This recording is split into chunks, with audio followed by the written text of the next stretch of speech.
Hum, 3, 2, 1. Fala pessoal, tudo bem com vocês? Eu espero que sim. O meu nome é Murilo e sejam todos muito bem-vindos a um novo episódio do Murilo Videocast. E hoje eu estou com uma convidada muito especial aqui para falar um pouco sobre a área da educação. Se apresenta para o pessoal de casa, Jéssica. Boa noite, pessoal. Boa tarde, bom dia. Não sei que hora vocês vão assistir. Meu nome é Jéssica, eu tenho 30 anos, sou formada em pedagogia, né? Estudei na turma do Murilo, nós formamos em 2020 e também atuo como líder de jovens na minha igreja, né? Eu sou cristã, também dou aula de escola bíblica. Bom, me apresentei bem brevemente aí, mas vocês vão conhecendo um pouquinho mais à medida que a gente for conversando. Beleza, Jéssica, deu uma travada aqui, um delayzinho. Quando eu estou conversando com o educador, né, e com pessoas que eu sei que amam a educação, e isso eu sei que você também ama, Jéssica, Uhum. eu começo perguntando, tipo assim, qual foi o momento da sua vida que deu aquele estalo assim, você falou, puxa, eu quero trabalhar com educação, vai ser essa área que eu vou buscar, vai ser essa faculdade que eu vou buscar. Por que você escolheu fazer pedagogia? Olha, Murilo, essa história é bem complexa, sabe? Eu não sou aquelas pessoas que, nossa, já gostava da pedagogia, ou porque, eu gosto de criança, tal. Não. Essa história é bem complexa porque eu fiz um processo seletivo aqui no município de Tietê e eu fiz por fazer, eu nem sabia. Eu só queria um emprego, na verdade. E esqueci de ver se eu tinha passado ou não. Mas aí eu estava trabalhando num emprego que eu não queria mais. E me lembrei disso daí, né? Falei, deixa eu ver lá como que foi, que posição eu passei, se vai chamar alguma coisa. E eu tinha passado em 12º. E quando eu fui para a atribuição, já era para aceitar. Como eu nunca tinha trabalhado com educação, isso há uns 7 anos atrás. Eu falei, bom, eu vou escolher um lugar seguro, que era a escola que minha mãe trabalha, né? Eu falei, eu vou lá onde minha mãe tá. E aí, quando eu comecei a trabalhar, fiquei trabalhando acho que uns 4 anos ali, né, nisso. Só que daí depois, eu ainda não tinha aquele interesse. Eu sempre trabalhava por ano, né? Fazia os processos seletivos e trabalhando. Mas eu não tinha esse interesse pela educação, embora eu tenha gostado de algumas experiências que eu tive nesse tempo. E uma vez eu fui para um curso de missões, né, em 2017, e lá eu fui conversando com várias pessoas e tal.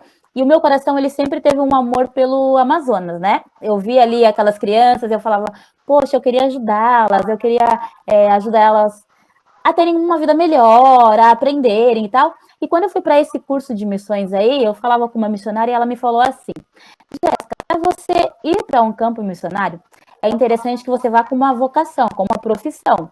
Não ir só por ir, porque ir só por ir não te abre tantas portas. Eu falei, tá, mas o quê? Aí eu fiquei pensando, eu falei, bom, eu gosto de psicologia, mas vamos tentar com isso. Pensei comigo, tá? Daí eu falei, bom, então vamos fazer o Enem lá e ver o que dá. Fiz o Enem, quando fui ver o resultado, eu tinha ido bem, só que para psicologia não dava para eu fazer a faculdade porque ainda ficaria caro. Aí do nada eu falei, vamos fazer pedagogia então, vai. Porque daí eu conversando com algumas pessoas, eles falaram assim, é interessante que você faça pedagogia, depois você faz a psicologia, porque daí uma coisa encaixa com a outra. Não vai primeiro com a psicologia e depois a pedagogia. Faz a pedagogia primeiro. Eu falei, então tá bom, vamos para pedagogia. Então eu entrei na pedagogia para suprir o que eu queria fazer, que era psicologia. E no caminho é quem eu fui gostando de verdade, porque daí eu falei, uma coisa se encaixa com a outra. Mas não tive aquele sonho que nem todo mundo, eu amo a pedagogia. Não, eu entrei porque eu queria fazer psicologia, mas me falaram que o caminho melhor para trabalhar com criança seria a pedagogia para depois a psicologia. Poxa, então são duas coisas ali que acabaram trazendo você para a educação, né?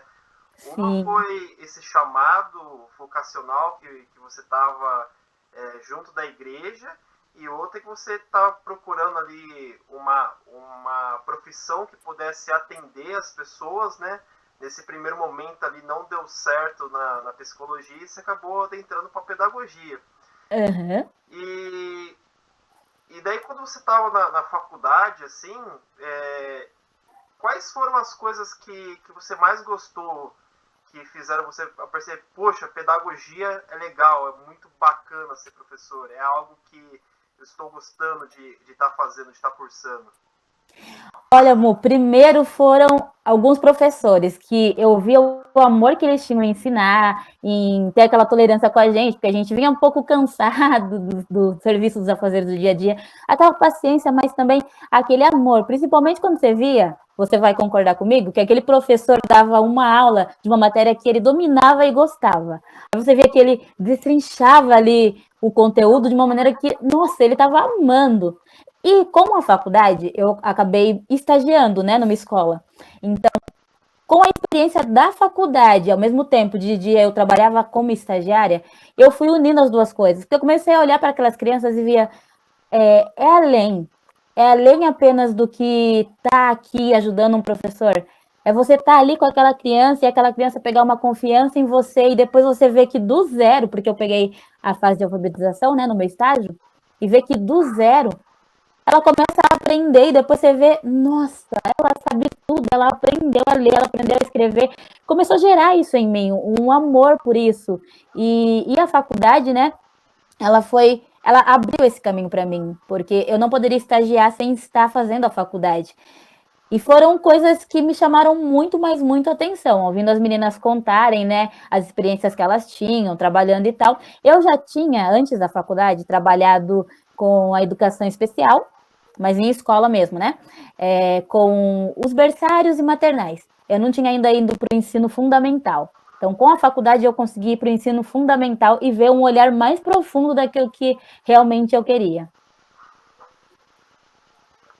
Pô, muito bacana. Então, quando você adentrou na faculdade, você já tinha tido uma carga de experiência mínima com a educação. Sim. A minha experiência com a educação foi um pouco mais rasa antes de adentrar na faculdade, porque eu sentia que a escola era um local que me acolhia, um lugar que eu podia expressar minhas ideias livremente, um local que eu gostava de estar com as pessoas que estavam ao meu redor, com os professores, era um local que eu aprendia muitas coisas, e aquilo era uma parte tão significativa da minha vida que eu não queria abandonar aquele lugar. Eu falei, poxa, eu gosto desse lugar, eu gosto desse ambiente, e eu também gosto de ensinar. Então eu quero retornar. E a primeiro momento ali eu fiquei com uma dúvida muito grande. Eu pensei, poxa, será que eu começo pelas matérias que eu tenho afinidade, que daí seria História e Geografia, né, mais dentro da área do Humanas? E bem nessa época ali que eu estava pensando como eu ia trabalhar com a educação, a minha irmã menor, a Clarice, nasceu. Ah, que E daí legal. as experiências de acompanhar uma criança pequena e ter que entender essa criança junto com essa vontade de trabalhar com a educação me fez falar, poxa, eu vou aproveitar esses dois momentos da minha vida e ingressar na educação infantil. E também, tipo, tinha na época, né, antes da pandemia, tinha muito concurso, muito seletivo para pedagogia, né? Então, tipo assim, eu falei, vaga não vai faltar, né? E vai ser uma coisa que eu vou entrar ali com algo que eu tô meio habituado. Mas, Jéssica, quando eu comecei a trabalhar, estagiar também, foi realmente quando eu me encontrei ali. Quando eu trabalhava com aquelas crianças pequenas e somente de eu estar ali cuidando e ensinando e, tipo assim, dando o meu melhor, o meu melhor para gerar um bem-estar neles, a devolutiva deles era tão grande, eles tinham um amor tão grande pelos professores, pelos ADIs, né? Que eu falei, puxa, eles tratam a gente como se a gente fosse alguém da família deles, né? Alguém muito querido. Tipo, você não consegue encontrar esse amor em outros campos da profissão. Tanto que você anda pela cidade, assim, você encontra um aluno que era seu, tio Murilo, os caras abandonam o pai, a mãe para cumprimentar você. Uhum. Quando eu comecei a ter essa devolutiva das crianças, eu tive certeza, eu falei, poxa, é aqui que eu quero estar, é aqui que eu quero trabalhar. Eu acertei demais em começar a traçar o meu caminho dentro da educação. Sabe, Mu, eu sou, na verdade, a filha do meio de 3 irmãs, e a minha irmã mais nova, ela é especial, né? Então, eu sempre convivi com alguém especial, com uma necessidade física ali, né? E quando eu comecei na educação, eu já comecei a cuidar de crianças especiais, e para mim, na verdade, foi uma extensão da minha casa, porque eu já convivia com a minha irmã na minha casa, e foram meninas que me marcaram tanto, porque é especial demais. Não é à toa que tem esse nome, realmente elas são especiais. E eu até encontrei com uma delas esses tempos atrás, e ela estava me falando do curso que ela está fazendo, que ela tinha entrado na ETEC, e eu fiquei tão feliz, mas tão feliz de saber que no comecinho da educação dela, eu pude fazer parte. E elas, eu ficava com essas meninas, eram duas, né? Eu cuidava delas no período da manhã. E no período da tarde, eu tinha. Aquela escola, ela me dava liberdade de ficar com uma sala em alguns momentos, alguns horários. Então, eu fui também conhecendo o primeiro ano, o terceiro, quarto, quinto, aquela fase ali do Fundamental 1. Eu fui tendo essa intimidade. E é o que você falou, você começa a sair na rua, você encontra a criança, você ensina uma coisa e a criança fala assim, ai, eu aprendi com você, ai, lembra que você me ensinou? Nossa, preenche demais. Fora que o que eu falei para você sobre psicologia, né? Muitas crianças, eu não sei, eu sempre atraio crianças que são aquelas que dão um probleminha em trabalhos, né? Mas o interessante é que você começa a ver que a gente começa a ter uma veia, né? Uma veia de profissional da educação, que você começa a enxergar aquela criança não só o que ela faz, mas você começa a entender o porquê ela se comporta de uma tal maneira. E aí você consegue não somente ensinar o conteúdo, mas você ensina ela como um ser, um cidadão. É fantástica essa experiência de trabalhar na educação, de verdade. E depois depois dessa escola, eu fui para a creche, então eu fui conhecendo os menorzinhos, eu fiquei em maternal, e como eu sou grata a cada professora, a cada profissional que eu pude ter o prazer de trabalhar junto, né? A primeira que eu trabalhei, ela é uma professora bem conhecida aqui em Tietê, a Soraya. Ela me ensinou tantas coisas. Eu citei o nome dela, né? Não porque as outras não me ensinaram. Todas me ensinaram muitas coisas. E depois que eu fui para a creche, eu conheci a diretora Albina, que ela é fantástica. Ela me deu muitas oportunidades. É um amor de pessoa. Me encaixava em salas que ela sabia que era o meu perfil, que eu poderia conseguir. Até agora, em 2020, eu voltei a trabalhar com ela e fui para o berçário, que era uma experiência nova para mim, o berçário 1, que foi fantástica também.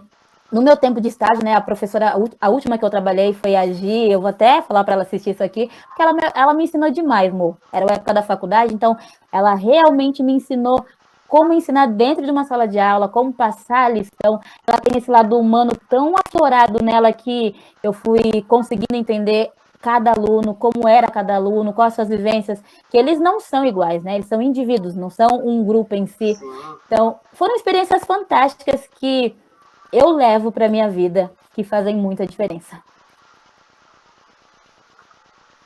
E você pensa em futuramente dar continuidade ao seu projeto e fazer a especialização, que daí você vai virar uma psicopedagoga? É um projeto do seu futuro? Sim, Mu, é um projeto para o futuro que eu não desisto, não. Agora, nesse tempo de pandemia, né, a gente deu uma parada, eu não estou trabalhando nas escolas, nas creches, mas eu estou dando aula particular. Então, eu agora estou conseguindo mais naquela fase de alfabetização mesmo de algumas crianças que eu estou dando aula, né? São 2 aluninhos. E quando eu olho para eles e converso e vou entendendo um pouquinho da dificuldade que eles têm em uma tal disciplina e uma tal outra disciplina, que eu já vou entendendo um pouquinho mais do emocional de cada criança, isso sempre falou mais forte comigo. Então, realmente eu quero, porque, que nem eu te falei, quando eu trabalhava em escola, as crianças que davam mais problemas era que eu me apaixonava tanto. Então, eu sempre entendia que essa criança ela podia dar algum problema porque ela tinha algo. E eu entendo que com a psicopedagogia eu posso entrar muito mais nessa área, não somente do ensinar, mas compreender aquela criança. Sim, eu realmente vou seguir isso. Quer dizer, eu sou uma pessoa, né, que eu sou cristã, então eu gosto de seguir o que eu ouço de Deus. O que eu ouço de Deus, Deus me fala, vai, vai. Tudo tem um tempo certo, né? Eu não vou meter o pé pelas mãos. Mas se tiver nos planos de Deus, no meu está, eu vou seguir isso sim. Pô, muito bacana. Eu tive a oportunidade de trabalhar com crianças especiais também, por quase 2 anos, também por conta do final do estágio.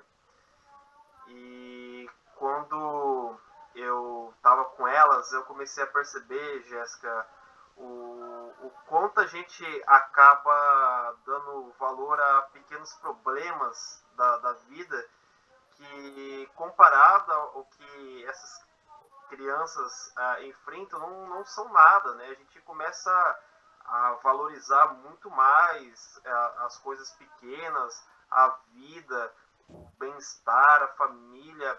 É uma experiência transformadora que realmente você começa a dar valor na sua vida, assim, de uma maneira muito diferente, que é uma experiência que só quem teve contato com essas pessoas especiais consegue perceber isso, né? É uma experiência Sim. realmente transformadora. Exatamente, amor. Eu sempre falava para as meninas ali que eram mais chegadas a mim na faculdade que seria interessante elas, enquanto tivessem nesses 4 anos de curso, tivessem essa oportunidade de trabalhar numa creche, numa escola, enfim, que elas pudessem inserir já a prática no meio, não somente no estágio obrigatório que a gente tinha com as disciplinas da faculdade, porque é fantástico. Quando você está fazendo a pedagogia e ao mesmo tempo você trabalha já na área, você tem alguma vivência, você tem aquela certeza se você quer ou não. Porque tem muitas pessoas que saem da faculdade e falam: ah, não vou querer, ah, não vou conseguir. Mas quando você está inserido já, a gente ganha pontos a mais, porque a gente já começa a ter aquela certeza de eu vou continuar, aquela certeza de eu vou seguir. E é legal porque algumas disciplinas você começa a ver o professor explicar e você já tem a vivência daquilo, ou você está vivendo aquilo. É fantástico, de verdade.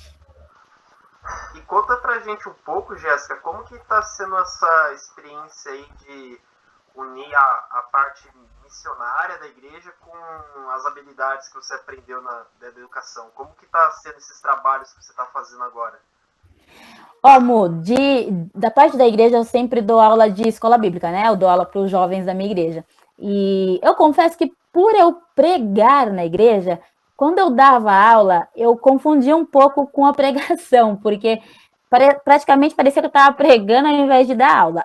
A pedagogia me ajudou muito, porque eu comecei a conseguir separar as coisas. Espera, quando você está dando aula é uma coisa, quando você está pregando é outra. A fazer tópicos, a falar, a ouvir, a ser uma conversa, deixar eles falarem, a estudar minuciosamente o que eu vou falar. Então, tem sido uma experiência muito, mas muito fantástica, porque a gente já se enxerga como professor, né? Então, você já se impõe aquela postura de professor, que não é aquela distância do aluno, não, mas eu digo no sentido de você saber que agora você está dando uma aula.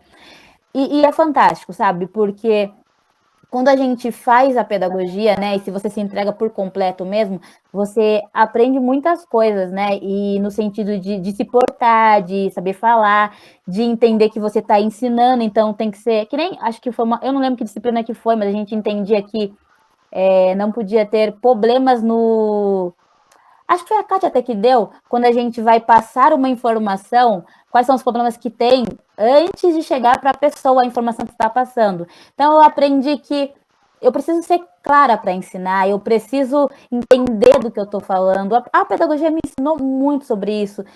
E tem sido um momento muito, mas muito fantástico, porque eu gosto de unir as duas coisas. O que eu aprendo de Jesus sobre levar a bondade, sobre levar o amor, sobre servir o próximo.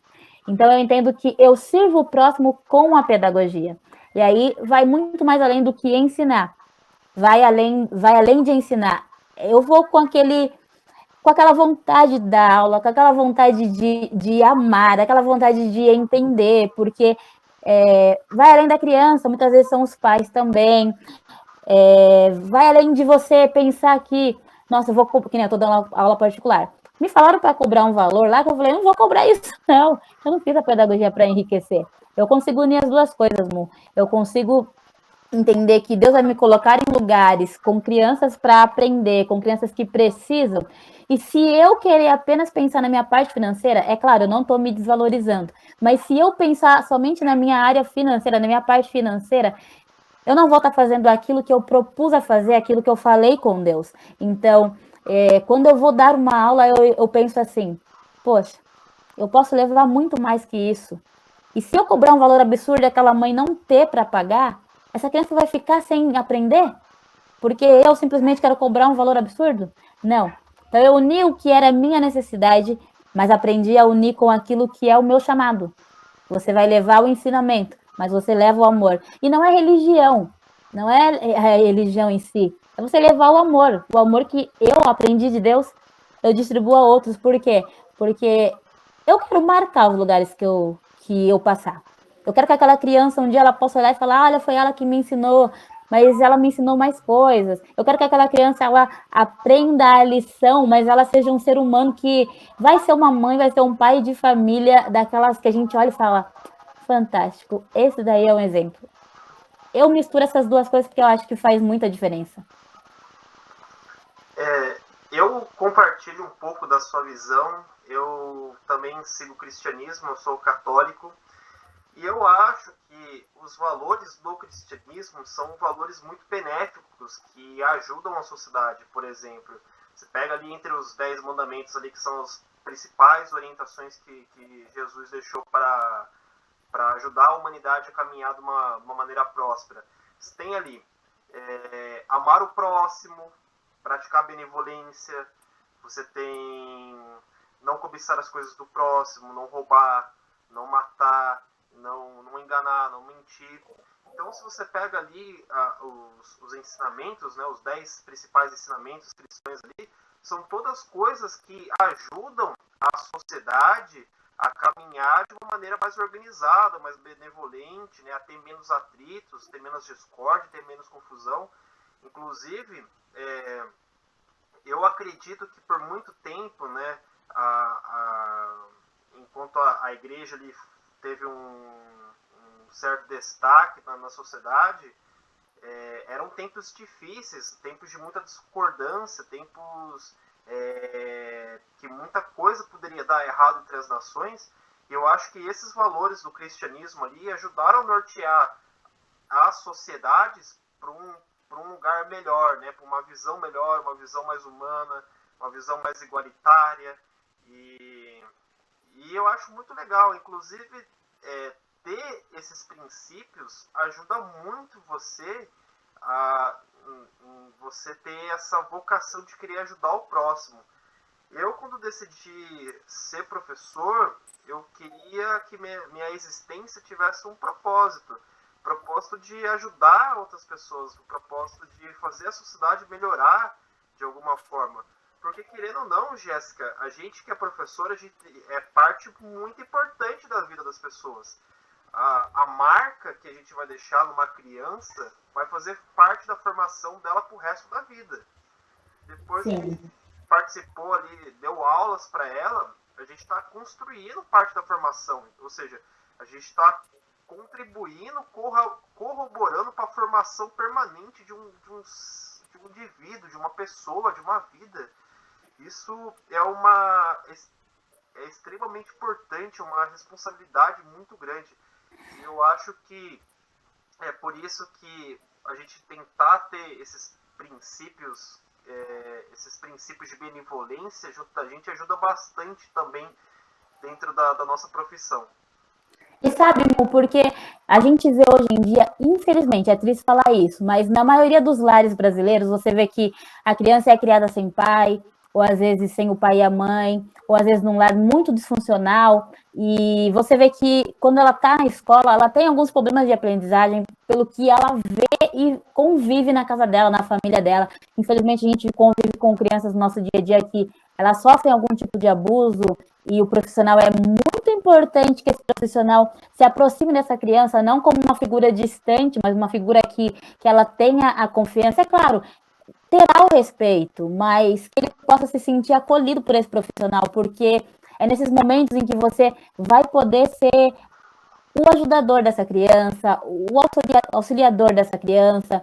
Ela vai te mostrar o que ela está vivendo, e às vezes ela não está sendo abusada, mas ela vive num lar onde ela não recebe nem um pinguinho de amor. Então é naquele momento que ela pode olhar para você e falar, eu tenho prazer de ir na escola, porque o professor Murilo, ele cuida de mim, a professora Jéssica cuida de mim, a professora tal cuida de mim. A gente tem que fazer diferença.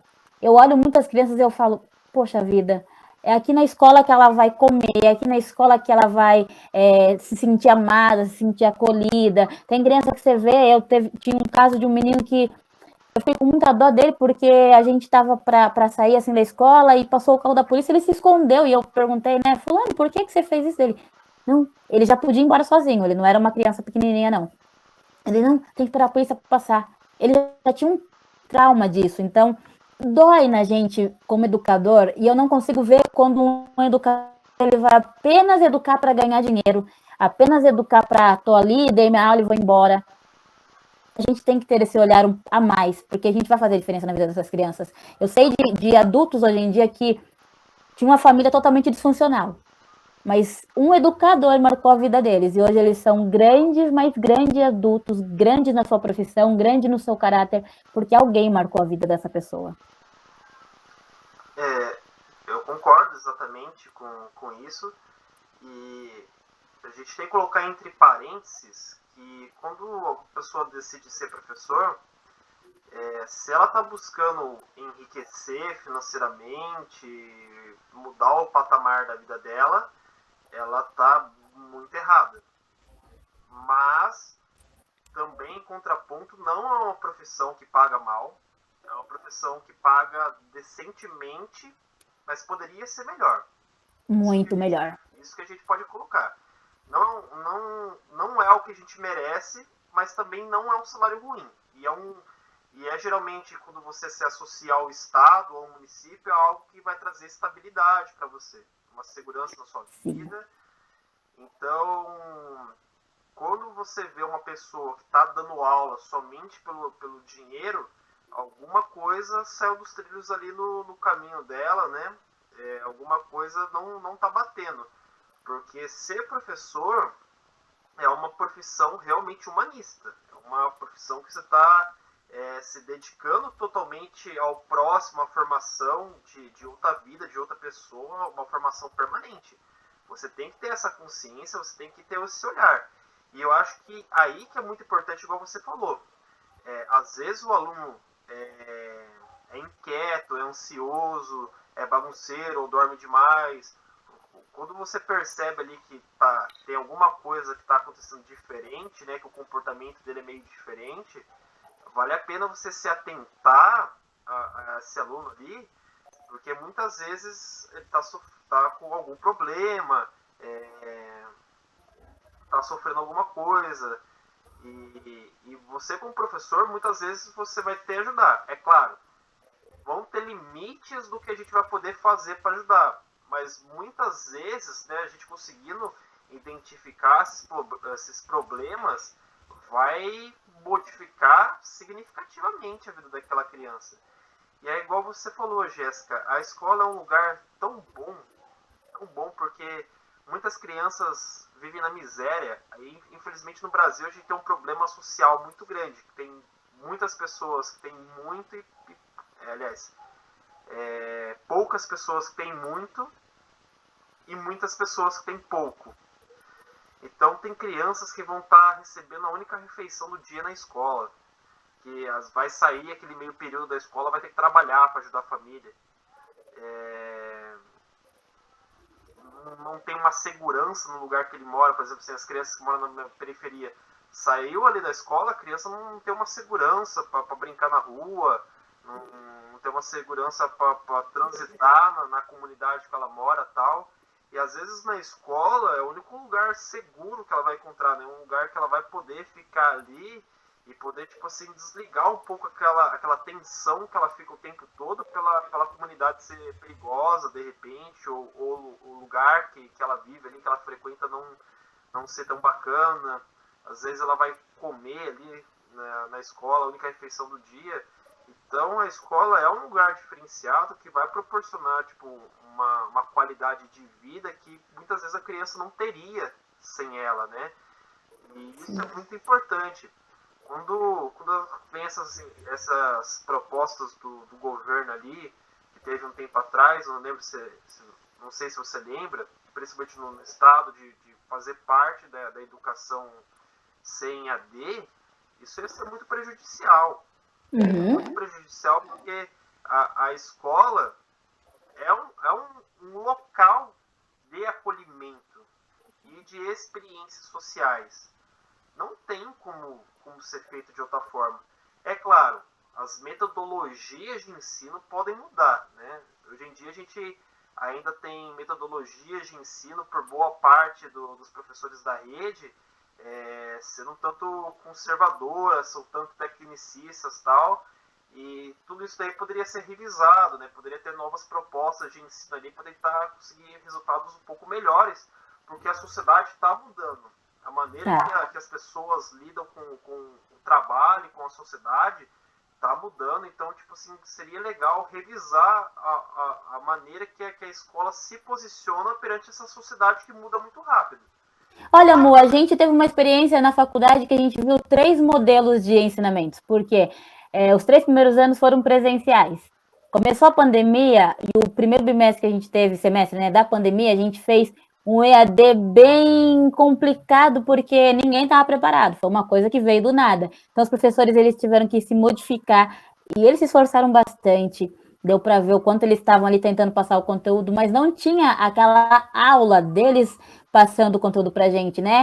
Era um contato que tinha pelo e-mail, pelo grupo do WhatsApp, mandavam as coisas, a gente tentava ali aprender. Alguns professores até gravaram um vídeo no YouTube para ensinar um pouquinho do que estavam nos ensinando ali, mas foi complicado. Naquele momento eu senti que eu já não estava aprendendo muita coisa, não. Eu estava só fazendo ali as atividades que eles estavam passando, mas eu não estava fixando o conteúdo na minha cabeça. E depois, no final, eles puderam ter, né, essa graça aí de conseguir estar com a gente pelo Google Meet, e eles davam as aulas. E aí foi um estilo que eu gostei também, porque para que a gente se soltava mais, não, alguns, né? Se soltava mais, falava. Eles podiam, que nem a aula de música que a gente teve, né? O professor Luiz podia mostrar ali os instrumentos. Foi legal, foi interessante. A gente pôde experimentar, então, 3 modelos que eu acho que para a gente que está numa faculdade, a última vez que a gente teve, né, os últimos modelos de aula que a gente teve, foi muito legal. Mas já é complicado para um aluno que está em fase de alfabetização, né? Para esse aluno já acho bem mais complicado. Acredito que com o tempo possa ser que, com a ajuda de uma sociedade, pessoas estudando e vendo como pode ser feito, possam encontrar uma maneira melhor de preencher isso para todas as idades. Mas por enquanto é complicado o EAD. Eu acredito que é bem complicado. A gente já está vendo agora, né? Com as crianças de todo lugar que está tendo que pegar a lição lá na escola ou fazendo pelo aplicativo, sem aquele auxílio do professor, embora dos meus sobrinhos, pelo menos, né, e da minha irmã, a Cirepen e a escola que eles estudam, você tem o contato do WhatsApp, então o professor ele tira as dúvidas se precisar e tal, mas não é a mesma coisa. Eu vejo de mães e pais que estão reclamando porque eles não se lembram desses conteúdos para ensinar. Aqui na minha casa, graças a Deus, eu tenho essa vivência, então eu consigo explicar, não só dar ali para meu sobrinho, para minha sobrinha fazer e faz do jeito que vocês acham, não. Eu consigo explicar para eles entenderem o que eles estão fazendo, né? E assim também com as crianças que eu estou dando aula. Mas é algo complicado, esse negócio de mudar tudo para EAD. Eu ainda não sou a favor. Eu super concordo com você, Jéssica. Eu acho que a educação de base é a que está sendo mais afetada, porque esse primeiro momento, esse primeiro contato das crianças com a escola tem que ser algo presencial, sabe? Tem que ter uma atenção maior nesse período, porque a partir dali eles vão começar a desenvolver os conhecimentos que vão ser aperfeiçoados, né? Vão ganhar níveis de complexidade maior conforme eles avançarem na educação. Mas que para eles conseguirem avançar, né, conseguir aprimorar esses conhecimentos, eles precisam de uma base bem estabelecida. Sim. E uma base bem estabelecida não acontece quando esse aluno não tem uma atenção especial, não tem um carinho, não tem um tato ali em cima dele. Olha, amor, você via que as crianças elas eram alfabetizadas no G2 e no primeiro ano elas se alfabetizavam, né? Quem não tinha nenhum probleminha nem nada que conseguia ali aprender. Hoje eu estou surpresa, mas eu tenho acompanhado crianças que estão no terceiro ano e não são alfabetizadas. Elas não conseguiram concluir. E eu já vi criança que está no quarto ano, infelizmente, não conseguiu concluir. E dá uma dó, porque não é culpa da criança. Muitas vezes os pais até tentam, mas é complicado. É por isso que tem que valorizar o professor. Muita gente fala, o professor ganha sem ensinar nada, o professor não faz nada. Agora a gente está vendo o quanto faz falta ter um professor, né? E, poxa, eu estava até conversando com o professor Dr. Gregory e a maturidade E a organização conta muito. Pra gente que é adulto, que já tem uma bagagem de vida um pouco vasta, digamos assim, né? Foi difícil. Foi difícil. Esses 2 períodos ali, que a gente presenciou, primeiro as aulas gravadas ali, as atividades, foi dificílimo aprender. Muito. A gente teve uma disciplina bem complicada que foi de exatas, né? Que era de matemática lá. Aquilo, meu Deus, foi um terror. Dificílimo absorver o conhecimento nesse formato, sem esse tato, sem essa atenção, sabe? Dificílimo. Pra a gente que é adulto, que a gente consegue se organizar, se planejar para lidar com esse conteúdo, dificílimo. Imagine para a criança que ela não tem a organização, às vezes, nem do que ela vai fazer durante o dia, lidar com a parte do estudo dela. Muito complicado. É quase impossível. É algo algo que não dá para ser feito no momento, sabe? Algo que vai prejudicar muito. Eu vejo que esses 2 anos de pandemia, eles acabaram forçando uma situação, né, que não deveria acontecer agora, que é esse aproximamento do educador e do aluno da tecnologia. A tecnologia estava avançando muito rápido e a sociedade estava acompanhando a tecnologia. Porém, né, a ligação tecnologia e educação ainda caminhava a passos lentos, né? Ia levar um tempo assim para elas se aproximando e os educadores aprenderem a usar essas ferramentas de trabalho, para os alunos aprenderem a usar essas ferramentas para estudo, porque uma coisa é você saber mexer no computador, saber mexer no celular, saber mexer no tablet, outra é você saber utilizar essas máquinas como ferramenta de estudo, como algo que vai auxiliar você a ler, a produzir texto, a ler texto, a produzir atividade, a responder atividade, a se comunicar com outras pessoas, a ter horário, a agendar os seus compromissos. Isso daí, eu vejo que muita pessoa domina a tecnologia, mas não domina a tecnologia como ferramenta. Exatamente. As adultas, os professores foram forçados a aprender na marra nesses 2 anos. Exatamente. Imagine as crianças. Imagine a gente viu pela faculdade isso daí, né? Porque quando foi para tudo EAD, e aí a gente tinha o Classroom, a gente não sabia enviar as atividades ali. Graças a Deus o professor Luiz ele teve uma paciência de adicionando um por um e mostrando como usava. Mas era muito complicado, porque a gente ainda vai fuçando ali e consegue. Tem gente que não usava para isso, tem gente que não sabia o que era o aplicativo em si. Então você via que muitas pessoas tinham uma dificuldade forte para conseguir usar. E a gente é adulto. Agora você imagina a criança que muitas vezes fica o dia inteiro sozinho em casa porque o pai e a mãe vai trabalhar e antigamente os pais colocavam na escola porque eu estar trabalhando, o filho estava seguro na escola. E agora não, essa criança fica sozinha em casa. Daí ela não sabe. Que nem aqui no município de Tietê, a prefeitura, né, as escolas distribuíram tablets para todos. Mas tem criança que está usando o tablet para o joguinho. Não vai usar para fazer uma atividade, para fazer uma lição. Até porque não vai ter um adulto ali perto para auxiliar. Ó, você vai entrar assim, e às vezes tem um adulto. Mas eles não sabem fazer.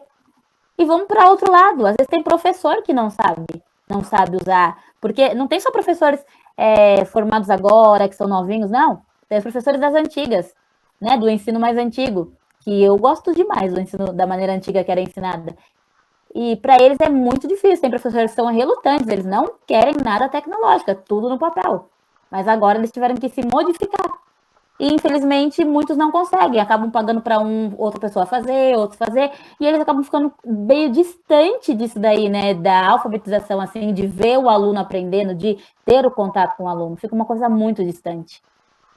E daí você vê, cria-se uma nova demanda no país que vai ser o analfabetismo digital.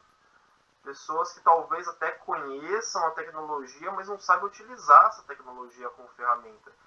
E eu afirmo isso como uma necessidade, nesse momento, muito grande, de a gente ter ali um espaço dentro da educação para ensinar o aluno a usar a tecnologia como ferramenta. Sim. Inclusive na nova BNCC, a Base Nacional Comum Curricular, tá ali, tipo assim, de uma maneira mais resumida, de uma maneira não tão específica, mas tá, tipo assim, apresentar as novas tecnologias, a sua utilização e a sua visão como ferramenta, como um aprimoramento do ensino, tá na BNCC. Talvez, quando os caras fizeram essa nova base nacional comum curricular, que é muito recente, eles não preveram essa situação tão grave que teve agora nesses 2 últimos anos. Senão eu Exatamente. imagino que, tipo assim, teria pelo menos ali umas 10 páginas destinado a como deveria ser feito, montado esse espaço para ensinar essa nova demanda para as crianças. É uma necessidade hoje. Não dá para a gente dizer que é uma necessidade.